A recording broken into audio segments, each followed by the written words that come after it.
On a Sunday evening a few weeks back, Shobnaram was loading the dishwasher in her kitchen in Queens when her 85-year-old father-in-law rose from the dinner table, carrying his cane in one hand and an empty plate in the other. From the corner of my eye, I saw him stumble and lose his balance, recalled Ms. Ram. I saw the cane fly out of his hand. His head hit the corner of our granite countertop. She dialed 911 and thought, not for the first time, how fortunate it was that in 2016 she and her husband sold their house and bought one big enough to accommodate 6 people, themselves, their 2 teenagers and his ailing parents, plus the family dog. Her mother-in-law, who has dementia, would not have been able to phone for help. In this case, after emergency room scans, her father-in-law was miraculously okay, said Ms. Ram, 48. But, she added, there've been so many incidents where we've felt if they'd still been in their apartment on their own, God knows what would have happened. In an Indian American family, a household encompassing 3 generations isn't uncommon. There's an understanding that parents could be living with us at some point, Ms. Ram said. Yet her family's decision also reflects a growing change in the way Americans, including older people, are choosing to live. A brief backward look, after the late 1800s, as 2 economists pointed out in a landmark 2000 study, most elderly widows lived with one of their children, so common a practice that it developed a nostalgic sheen, enshrined as the way things ought to be. In 1940, however, that arrangement started crumbling. The proportion of older widows living with children declined from about 60% that year to 20% by the 1990 census. Did Americans stop loving their mothers in 1940? No, but their parents began receiving checks from a just enacted New Deal program called Social Security and no longer had to rely financially on their families. As elderly people's income increased, they chose to live independently, said Kathleen McGarry, an economist at the University of California, Los Angeles, and co-author of the study. When they could afford it, they purchased privacy. A decade or so ago, as demographers began reporting an uptick in shared and multigenerational housing, the trend again looked to be economically driven, this time by the Great Recession. A Census Bureau report noted that the number of shared households had jumped more than 11% between 2007 and 2010. The spike came primarily from younger people buffeted by unemployment, foreclosures, and student debt moving in with their parents or other relatives. It was a way to make ends meet, said Larissa Mikita, co-author of the report, now a sociologist at the University of Texas Rio Grande Valley. Let's pause for some definitions. Though shared households and multigenerational households may overlap, they aren't identical. When a householder lives with at least one adult who's not a spouse, partner, or college student, that's a shared household.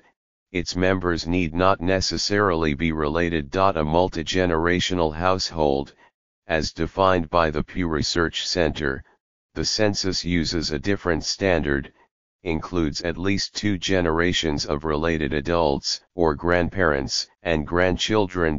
Both phenomena increased during the recession and interestingly, long after its end, they haven't declined. Multigenerational households, which hit a historic low of 12% of American households in 1980, reached 19% in 2014, Pew reported.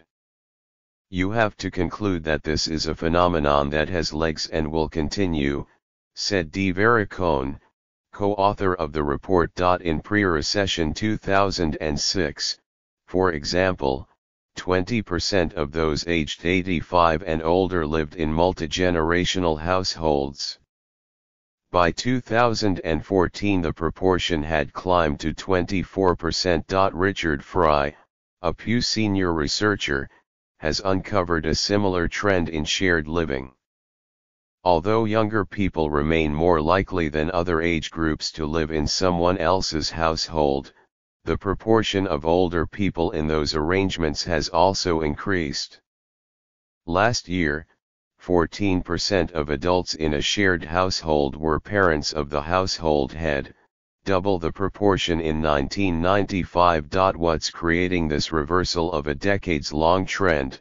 One could point to several factors, including rising housing prices, inadequate retirement savings, and the costs of long-term care. But the primary reason, Pew researchers contend, is that the country's changing demographics encourage shared living, Dr. Fry said. It's much more prevalent among non-white adults, and they're a growing share of the adult population. About a quarter of non-Hispanic white adults shared a household last year, his analysis shows. But 40% of blacks lived in shared households, and 42% of Asian Americans, who have higher median household income than the national average, underscoring that economics probably isn't the primary driver. So did nearly half of Hispanics. Shared housing is a more common practice among immigrants, another growing segment of the population. For multigenerational households, the numbers tell a similar story, added Ms. Cohn. I think this is a change in what the typical American family looks like, said Sarita Gupta, co-director of the nonprofit organization Caring Across Generations. 3 years ago, she moved her own parents, in their 70s and struggling to cope with her father's Alzheimer's disease, into her home in Silver Spring, MD, with her husband and young daughter. Even in casual conversation with friends, Ms. Gupta said. It's amazing how many peers say, I know one day in the future, my parents will be moving in. Let's not romanticize this practice. Those who've undertaken it caution that shared households demand tough adjustments, physical, financial, and emotional. Job Naram knows that her in-laws, who have a home health aide while her family is at work and school, are happier with them than in any assisted living. She sees her children learning important lessons, too. She and her husband tell themselves they've made the right choice, for now. Yet, you're dealing with people who have pride and their own ways of doing things, Ms. Ram said. You want to be respectful and sensitive, but you can get frustrated as well. It's a delicate thing. Whether shared and multigenerational households continue to increase remains an open question. Perhaps, as immigrant families assimilate and minority group incomes increase, more will opt for separate homes. Or maybe, said Dr. McGarry, those who initially doubled up for economic reasons will decide, hey, this works pretty well, let's keep going. Susan Yarbrough thinks it does work pretty well. She got a call from her mother in Huntsville, Ala, on her 80th birthday. It's time for me to move, Betsy Yarbrough told her daughter. She wanted to make the choice to move, versus having a crisis and being forced to move, said Ms. Yarbrough, 49, who works in medical education in Atlanta. She began shopping for a house both could occupy while maintaining elbow room. She found a split level in suburban Johns Creek, where her mother, now 83, has the ground floor bedroom, bath, and den, while she lives upstairs. Betsy Yarbrough contributes to the mortgage and utility costs.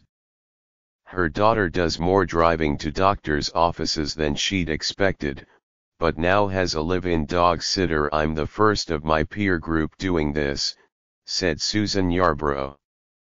But I don't think I'll be the last.